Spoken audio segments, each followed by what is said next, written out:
Salve, salve, minha turma. Tamo junto. Tô eu aqui, ó, Fabrição, né? Meu amigo Estilingueira. É E a nóis. gente quer compartilhar um pouco de uma experiência riquíssima, né? Que nós temos vivido sobre discipulado, né? Discipulado é a junção de duas pessoas que desejam e anseiam ser igual a Jesus, né? E a gente tem essa experiência viva entre Pedro e Jesus. Jesus convidou Pedro para fazer parte de uma trajetória com um relacionamento de profundidade, de muita intimidade, né? Pedro aceitou e eles começaram uma trajetória linda de relacionamento, mestre e discípulo, né?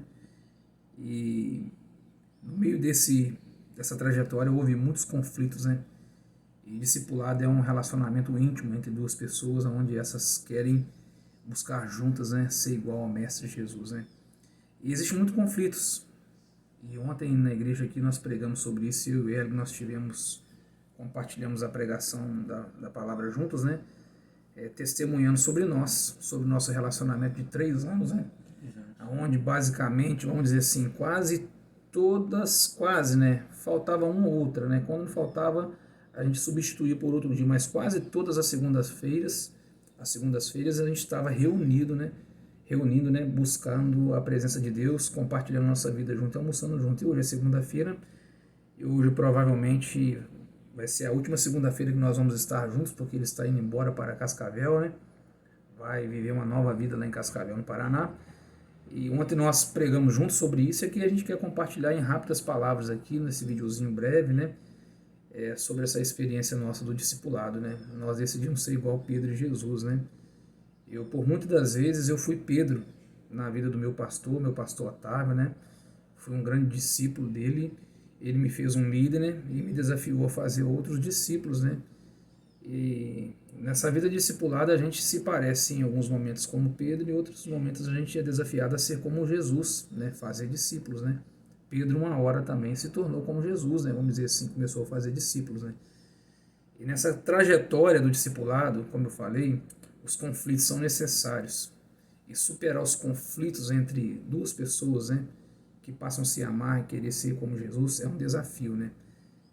Líder e discípulo esbarram no conflito todos os dias. Discipulado é conflito geral, é conflito o tempo todo, é confronto, né? Tanto para a vida do mestre como do seu discípulo, né? E aqui a gente está nessa intenção de poder compartilhar isso aí. Eu sou muito feliz porque nesse tempo que nós caminhamos junto, eu e Hélio, a gente viveu vários momentos de alegria e tristeza, né? Momentos de paz, de raiva, né? Momentos de muita briga, de confusão, né? Porque o discipulado provoca isso, né? Eu como líder, como pastor do Hélio e como amigo dele, eu cresci muito nesse tempo. E um dos maiores desafios que um líder tem no discipulado literalmente, né? Amar seu discípulo, compreender seu discípulo, ter paciência, ser longânimo com seu discípulo, né? Ser maduro a ponto de abrir mão da própria vontade como líder para abraçar o discípulo, né? E levar o discípulo a um outro nível. Só pode levar alguém a um outro nível aquela pessoa que já passou por outro nível, né? E o líder tem que ser muito maduro, né? Então, nesse tempo foi muito bacana. E eu queria saber do Elig, né? Nesse ponto, como você compartilhou ontem, né? Para as pessoas que não estavam no culto ontem, não pôde ver até o final a live, né? A sua experiência de discípulo, Tiline. Como foi nesse tempo que a gente caminhou junto aí, né? Então, ele estava falando agora aqui que essa provavelmente é a nossa última segunda-feira e a gente tem o costume de se encontrar. Ele abre as portas da casa dele aqui para mim, a gente senta, conversa, troca ideia. Mas assim, uma coisa que o discipulado faz que nos conquista, no meu caso me conquistou, é a vivência, né? O discipulado não é um local e uma hora marcados, embora a gente tenha, né? Toda segunda-feira, na hora do almoço, a gente se encontra, mas eu e o Fabrício a gente conviveu em muitos outros lugares, muitas outras situações. A gente joga bola junto, a gente foi pescar junto, a gente corria junto nas caminhadas, né? Nas trilhas no meio do mato, né? No rio, enfim. E é muito interessante que como pessoa, como cristão, né?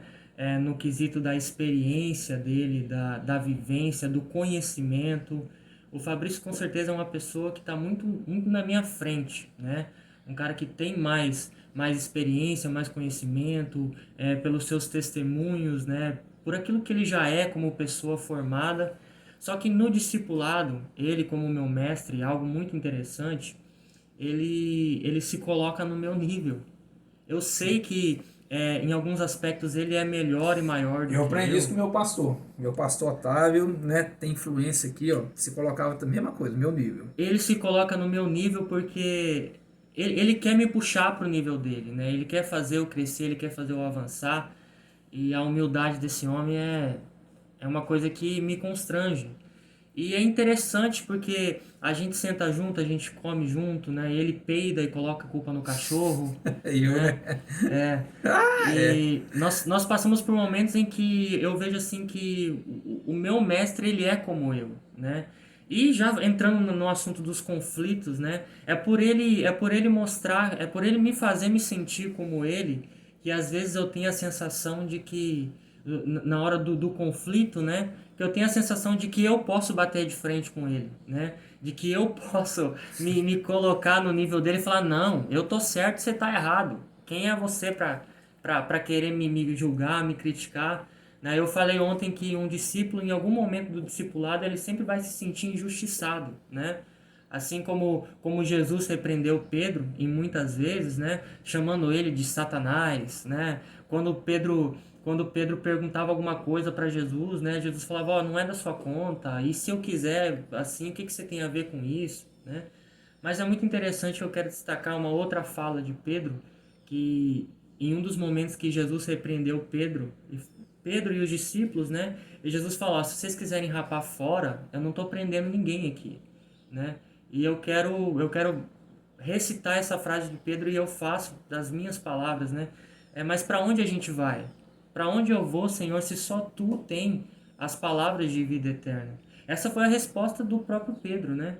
Então, nos momentos em que eu me sentia totalmente ferido, né, por esse barbudo aqui, nos momentos em que ele me dava umas juntadas que machucava, que eu falava assim, cara, isso eu não mereço escutar isso, né? Isso não é pra mim, eu sou um cara bonzinho, né? Eu sou um cara que serve a minha igreja, Ô, Santinho, eu hein? sou um cara que sirvo de exemplo para a igreja, para as pessoas, todo mundo me elogia, todo mundo fala bem de mim.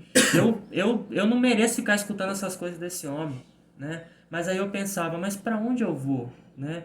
Quem que vai falar isso para mim? Quem que vai me dar as cutucadas que eu preciso para crescer? As cutucadas que eu preciso para tirar as escamas dos olhos, né? Para abrir a minha mente e entender quem eu sou de verdade. Esse cara aqui me ajudou muito a entender quem eu sou de verdade.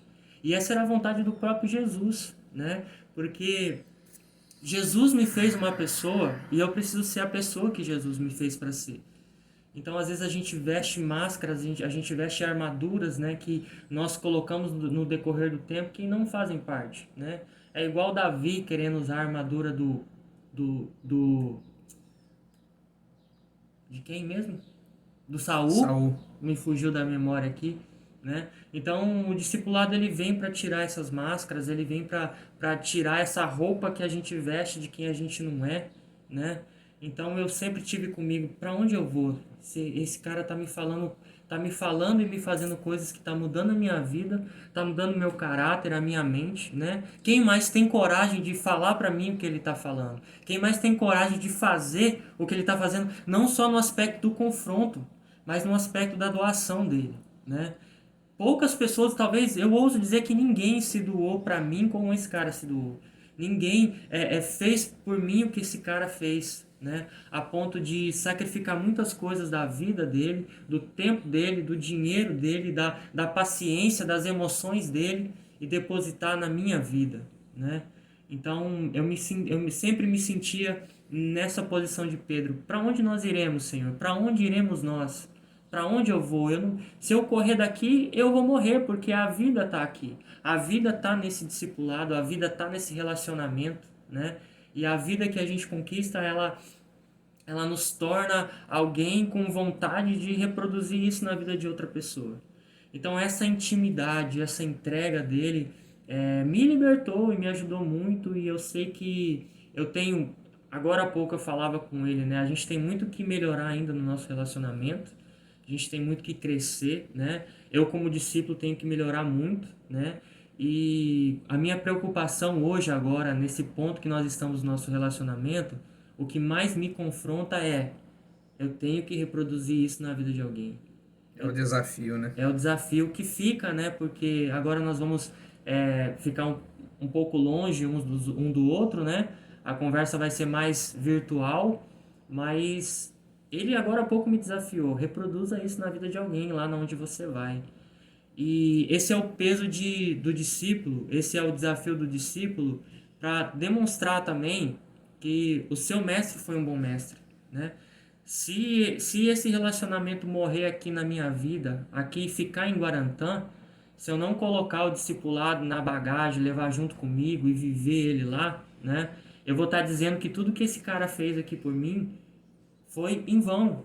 Tudo que esse cara passou, né? Como ele mesmo disse, foram muitos momentos de raiva, de desgastante, né? Foi desgastante para nós dois, mas eu imagino que muito mais para ele, porque a consciência dele tava mais ampla nesse sentido, né? Então, o meu desafio, o que eu quero fazer a partir dessa nova etapa da minha vida, é reproduzir isso na vida de alguém.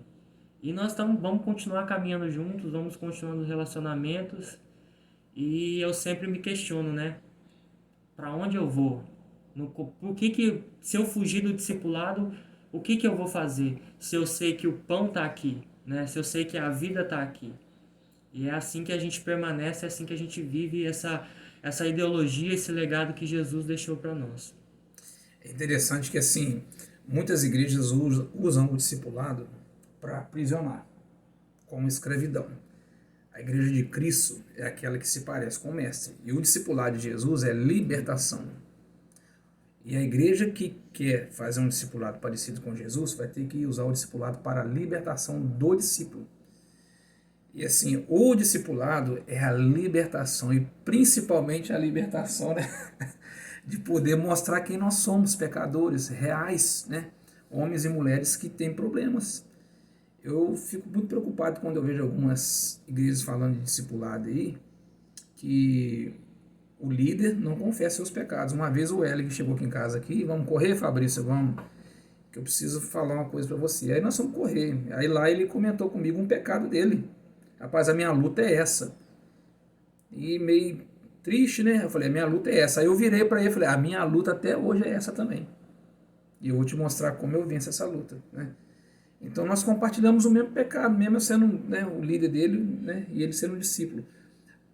Eu nasci, estava falando com ele agora há pouco, que eu nasci e fui criado na igreja metodista, sempre sendo reprimido, né, e oprimido, né, e proibido de poder confessar os meus pecados. E cada vez mais aquilo ia tomando meu coração e eu ia me entregando naquela vida de pecado, de iniquidade, né, multidão de pecados, né.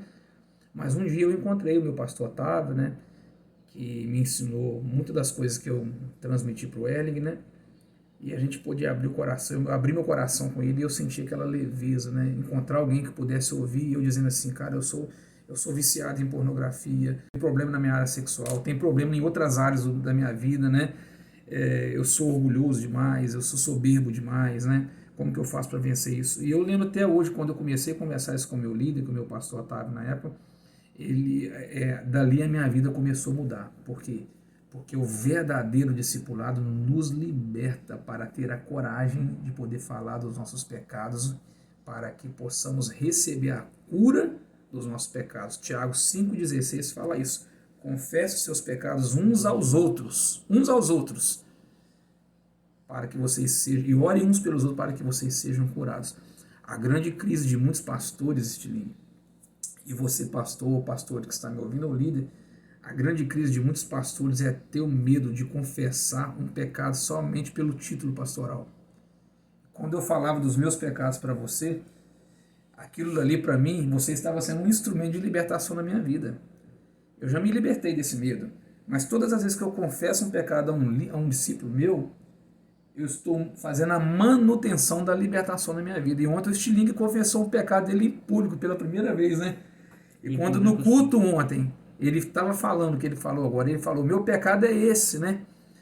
Eu falei assim: caramba, o discipulado funcionou na vida dele. Porque quando eu sei que o discipulado funciona na vida de uma pessoa é quando ela se sente livre para declarar suas fragilidades, suas fraquezas.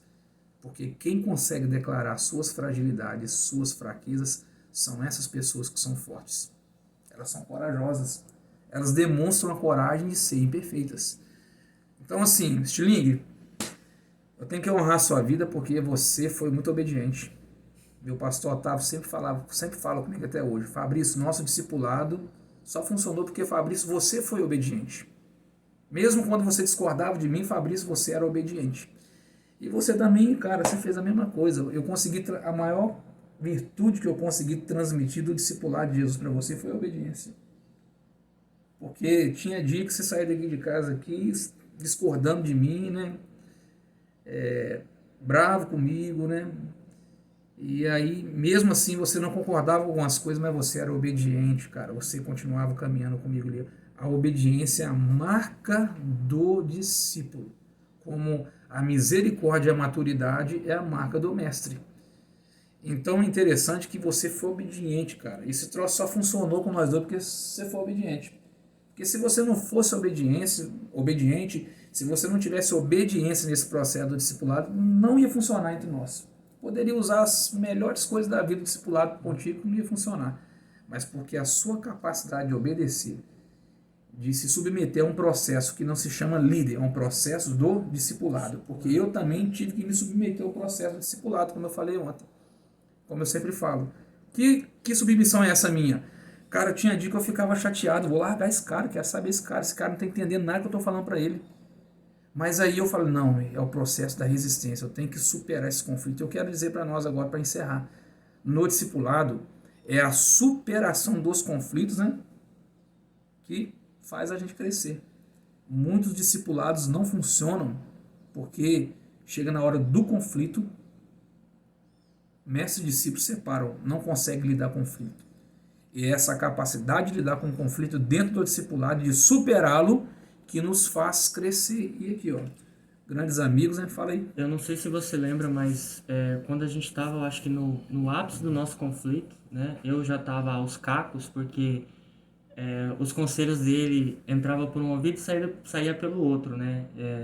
E era num momento muito crítico da minha vida espiritual, né? Que eu estava fazendo coisa errada, eu estava confessando para ele no discipulado, só que eu não estava acatando os conselhos dele, né?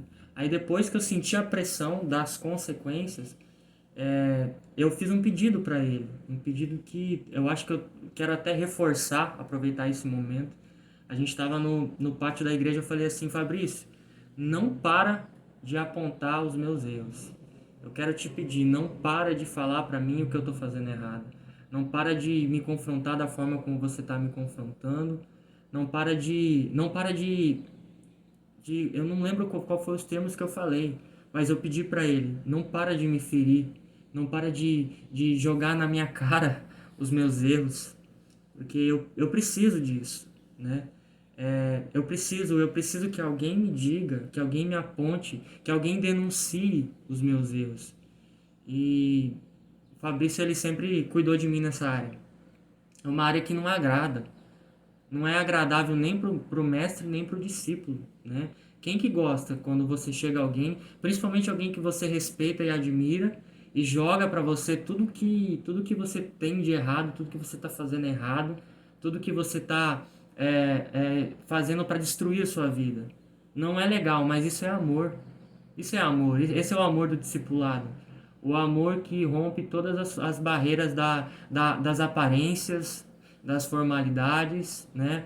O amor que prefere ferir e curar pelo ferimento do que deixar morrer, né? E eu fiz esse pedido para ele e eu reforço esse pedido, né? Tamo junto, mano. Se daqui do Guarantã você vê eu fazendo coisa errada lá em Cascavel, me manda uma mensagem, me toma vergonha na cara, vira crente igual você falou para mim, isso aí que você tá fazendo, você não é crente não, você é o mais mundano dos mundanos, né? Eu posso até falar, você não sabe o que você está falando, você está sendo injusto comigo, mas no meu coração eu sei que ele está cuidando de mim, ele está me tratando e ele está me colocando talvez no caminho que eu tô querendo desviar, né? E eu pedi isso para ele e eu sei que ele vai fazer por mim, ele vai continuar cuidando de mim nesse sentido. Tamo junto. Discipulado é um afiando o outro. E quem nos afia é Jesus. Discipulado é a junção, volto a dizer, de duas pessoas que querem ser iguais a Jesus. Discipulado é libertação e não escravidão. Discipulado é transparência. Discipulado é um servindo ao outro. Discipulado é amor. Discipulado é como Pedro e Jesus e Pedro. Que Deus te abençoe. Procure alguém para você ter essa familiaridade, né? Para você viver esses conflitos, viver os confrontos, viver também a unidade, viver a paz no coração, viver também uma amizade profunda, né? Porque quando dois estão juntos, meu irmão, aqui ó, quando um cair, o outro levanta. Muitas das vezes eu levantei o Elg, mas ele não tem noção de como muitas das vezes aqui em Guarantã do Norte ele me levantou, em momentos que eu estava para baixo, né?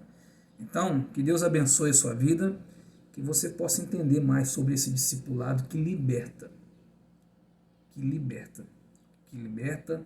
de mostrar realmente quem nós somos, para correr atrás de ser como Cristo é. Que Deus te abençoe, te amo, Deus te abençoe, vai nessa fé. Aqui, irmão, mano, aqui, irmãozão, aqui, ó, 3 anos de caminhada, vale a pena. Hoje a gente colhe fruto lá de 2018, quando nós começamos a caminhar junto. Tamo junto, Deus te abençoe. É libertação, discipulado é vida, tá bom?